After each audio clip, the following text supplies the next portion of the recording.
Hello everyone. तो आज की वीडियो के अंदर हम अपना सोशल साइंस का नेक्स्ट लेसन प्लान डिस्कस करने वाले हैं।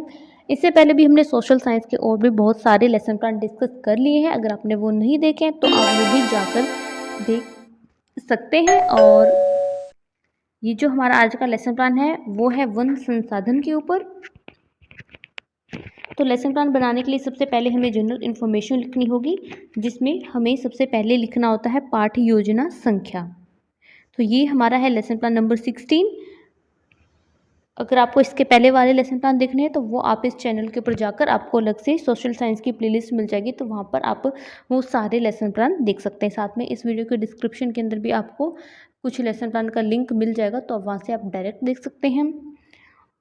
उसके बाद हमें यहाँ पर लिखना होता है विद्यालय का नाम। आप जिस भी स्कूल के अंदर अपनी टीचिंग प्रैक्टिस के लिए जा रहे हैं उस स्कूल का नाम आप यहाँ पर लिख देंगे।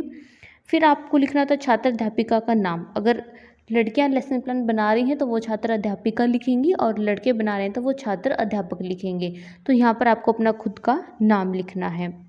उसके बाद आपको यहाँ पर डेट लिखनी है। फिर हमें लिखना होता है विषय कि हम कौन से विषय के ऊपर लेसन प्लान बना रहे हैं। तो जो हमारा विषय है वो है भूगोल। उसके बाद क्लास के, कौन सी क्लास के लिए लेसन प्लान बना रहे हैं हम। फिर हमें लिखना होता है वर्ग, और उसके बाद हमें लिखना होता है कालांश।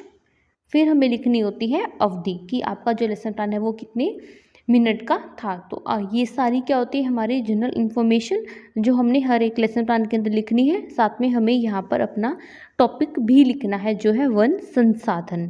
फिर हमें लिखने होते हैं यहाँ पर अपने सामान्य उद्देश्य। सामान्य उद्देश्य जो कि हमने अपने पहले वाले लेसन प्लान के अंदर डिस्कस कर लिए हैं वो आपको सेम ही यहाँ पर लिखने हैं। तो आप वहाँ से देखकर ये अपने जो उद्देश्य हैं वो लिख लें। हमारे पास विशिष्ट उद्देश्य। अब हमें जो क्या है विशिष्ट उद्देश्य लिखने होंगे। जो विशिष्ट उद्देश्य होते हैं वो हमारे टॉपिक के अकॉर्डिंग होते हैं। जब हमारा टॉपिक चेंज होता है तो हमारे विशिष्ट उद्देश्य भी चेंज हो जाते हैं। सामान्य उद्देश्य सब्जेक्ट के अकॉर्डिंग होते हैं, तो हर एक सब्जेक्ट का सेम ही रहता है, इसलिए हमने यहाँ पर रिपीट नहीं किया है। लेकिन विशिष्ट उद्देश्य हमें यहाँ पर रिपीट करना पड़ेगा, क्योंकि विशिष्ट उद्देश्य टॉपिक के साथ हमारे चेंज होते रहते हैं। तो पहले हमें लिखने होंगे विशिष्ट उद्देश्य के अंदर ज्ञानात्मक उद्देश्य, कि यहाँ पर हमारे ज्ञानात्मक उद्देश्य क्या होंगे। तो इस टॉपिक को पढ़ने के बाद बच्चों को किस चीज़ के बारे में आप ज्ञान दे सकेंगे, तो वो आपको लिखना होता है। फिर आते हैं बोधात्मक उद्देश्य, कि इस टॉपिक को पढ़ने के बाद स्टूडेंट को किस चीज़ का बोध होगा, उनको किस चीज़ के बारे में यहाँ पर नॉलेज मिलेगी। संबंधी उद्देश्य, फिर हमें लिखने होते हैं अपने अनुप्रयोगात्मक संबंधी उद्देश्य। और अब ये सब लिखने के बाद हमें लिखनी होती है सहायक सामग्री की। इस टॉपिक को कराने के लिए आपने कौन कौन सी सहायक सामग्री का यूज़ किया है। जैसे कि जो एक टीचर है वो क्लास के अंदर जिसकी चौक, डस्टर, ब्लैक बोर्ड का यूज़ करता है, तो अगर आपने भी कुछ इस तरह का मटेरियल यूज़ किया है तो वो आप यहाँ पर लिख देंगे। फिर नेक्स्ट पॉइंट आता है हमारे पास पूर्व ज्ञान परीक्षण। हमें जो कि यहाँ पे स्टूडेंट की प्रीवियस नॉलेज भी टेस्ट करनी होती है, कोई भी टॉपिक उनको आगे करवाने से पहले, ये जानने के लिए कि बच्चे इस टॉपिक के बारे में पहले से कितना जानते हैं। स्टूडेंट की प्रीवियस नॉलेज टेस्ट करने के लिए यहाँ पर हम 3 कॉलम बना लेंगे। फर्स्ट कॉलम होगा हमारे पास क्रमांक संख्या, सेकंड होगा छात्र अध्यापिका कथन, और थर्ड होगा हमारे पास छात्र कथन। तो छात्र अध्यापिका कथन के अंदर आप स्टूडेंट से जो भी क्वेश्चंस होंगे वो पूछेंगे, वो आपको लिखने होंगे। और छात्र कथन के अंदर बच्चे उनका क्या आंसर दे रहे हैं आपको वो लिखना होगा। जैसे कि फर्स्ट यहाँ पर दीजिए क्वेश्चन पूछता है कि भारत की अधिकांश जनसंख्या कहाँ निवास करती है, तो बच्चे आंसर करते हैं गाँव में। सेकेंड क्वेश्चन है गांव के लोग खाना किससे बनाते हैं, तो बच्चे आंसर करते हैं ईंधन से। थर्ड है ईंधन का मुख्य स्रोत क्या है, तो बच्चे आंसर करते हैं लकड़ी, कोयला। तो इस तरह से आपको भी अपने जो अदर क्वेश्चन है वो स्टूडेंट से पूछने हैं और देखना है कि स्टूडेंट उनका क्या आंसर करते हैं। फिर आते हैं उद्देश्य कथन। यहाँ पर आपको जो क्या है अपने टॉपिक की अनाउंसमेंट कर देनी है। आपको स्टूडेंट को बताना है कि आज जो क्या हम इस टॉपिक के बारे में पढ़ने वाले हैं। फिर हमारे पास नेक्स्ट पॉइंट आता है प्रस्तुतिकरण। अब जो भी हमारा टॉपिक होगा उसको हम जो क्या डिटेल के अंदर स्टूडेंट को एक्सप्लेन करना स्टार्ट कर देंगे। तो यहाँ पर आपको इस तरह से 4 कॉलम बनाने हैं। फर्स्ट कॉलम में लिखना है आपको शिक्षण बिंदु, सेकंड में छात्र अध्यापिका कथन, थर्ड में छात्र कथन, फोर्थ में आप लिख देंगे शामपट्ट कार्य। तो छात्र अध्यापिका कथन के अंदर आप सबसे पहले स्टूडेंट से कुछ क्वेश्चंस भी आप यहाँ पर पूछेंगे और देखेंगे कि स्टूडेंट उनका क्या आंसर दे रहा है। जैसे कि सबसे पहले टीचर क्वेश्चन पूछता है कि सबसे अधिक पेड़ पौधे किस ऋतु में उगते हैं, तो बच्चे आंसर करते हैं वर्षा ऋतु में। और आप चाहें तो ब्लैक बोर्ड के ऊपर भी उनका जो आंसर है वो लिख सकते हैं।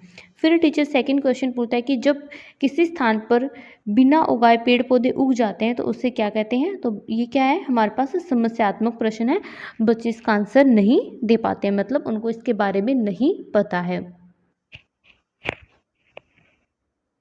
का उसको डिटेल के अंदर एक्सप्लेन करना स्टार्ट करेगा। तो पहले वो लिखता है वनों का अर्थ। अब जो क्या वो उन्हें वनों के अर्थ के बारे में बताएगा कि वन क्या होते हैं, उनके बारे में अच्छे से एक एक चीज़ को जो कि आपको डिटेल के अंदर एक्सप्लेन करना है। और स्टूडेंट की क्या एक्टिविटी होगी, जो बच्चे हैं वो उसको ध्यान से सुनेंगे और ब्लैक बोर्ड के ऊपर आप लिख देंगे वनों का अर्थ।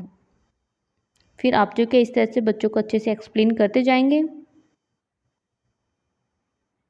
फिर आता है बोध प्रश्न। अब आपको स्टूडेंट से कुछ क्वेश्चंस भी पूछने हैं, ये जानने के लिए कि जो भी आपने उनको करवाया है वो उनको समझ में आया या फिर नहीं आया है।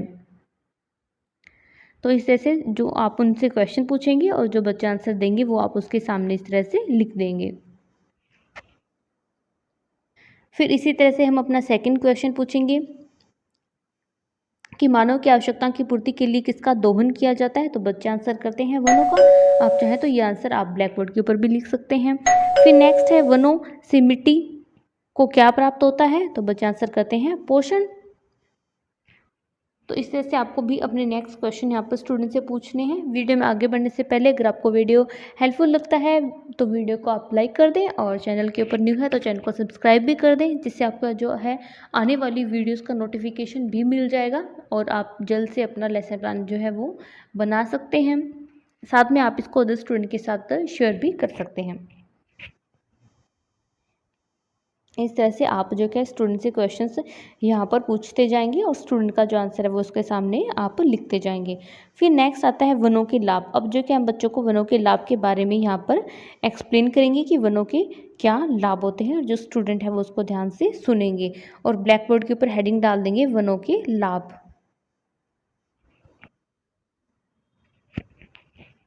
तो वनों के दो तरह के लाभ होते हैं। फर्स्ट हमारे पास आता है प्रत्यक्ष लाभ और उसके बाद आते हैं अप्रत्यक्ष लाभ। तो पहले हम उन्हें प्रत्यक्ष लाभ के बारे में बताएंगे कि वनों के क्या प्रत्यक्ष लाभ होते हैं, जैसे कि वनों से हमें व्यावसायिक व घरेलू लकड़ियाँ मिलती है, गोंद चमड़ा रंगने के पदार्थ, औषधियाँ व जड़ी बूटियाँ प्राप्त होते हैं। और स्टूडेंट की क्या एक्टिविटी होगी, जो विद्यार्थी हैं वो उसको ध्यान से सुनेंगे और ब्लैक बोर्ड के ऊपर हम हेडिंग डाल देंगे प्रत्यक्ष लाभ। नेक्स्ट पॉइंट है अप्रत्यक्ष लाभ। अब हम बच्चों को अप्रत्यक्ष लाभ के बारे में बताएंगे कि वनों के क्या अप्रत्यक्ष लाभ होते हैं। फिर आते हैं हमारे पास बोध प्रश्न। अब स्टूडेंट से हम कुछ क्वेश्चंस भी पूछेंगे जो हमने उन्हें प्रत्यक्ष और अप्रत्यक्ष लाभ के बारे में बताया है उससे रिलेटेड, और देखेंगे कि बच्चे उनका क्या आंसर दे रहे हैं। आप चाहें तो उनके आंसर को ब्लैक बोर्ड के ऊपर लिख सकते हैं। पुनरावृत्ति या मूल्यांकन प्रश्न। तो अपना टॉपिक कंप्लीट होने के बाद अब हम स्टूडेंट से कुछ उनकी मूल्यांकन करने के लिए कुछ क्वेश्चंस भी पूछेंगे, ये जानने के लिए कि जो भी टॉपिक आज हमने क्लास में करवाया है वो उनको समझ में आया या फिर नहीं आया है। तो इस तरह से आप उनसे क्वेश्चन पूछेंगे, जैसे कि फर्स्ट है ऑक्सीजन किससे प्राप्त होता है, सेकेंड है फल हमें किससे प्राप्त होता है, थर्ड है लकड़ी हमें किससे प्राप्त होती है, और फोर्थ क्वेश्चन है वनों के मुख्य दो लाभ कौन कौन से हैं। इस तरह से आप उनसे क्वेश्चन पूछेंगे और फिर लास्ट में जो कि आप उनको होमवर्क दे देंगे। तो इस तरह से जो कि हमारा लेसन प्लान कंप्लीट हो जाता है। आप भी अपना लेसन प्लान इस तरह से बना सकते हैं। वीडियो हेल्पफुल लगा हो तो आप इसको अदर स्टूडेंट के साथ शेयर भी कर सकते हैं, और ये लेसन प्लान आपको कैसा लगा ये आप कमेंट करके बता सकते हैं।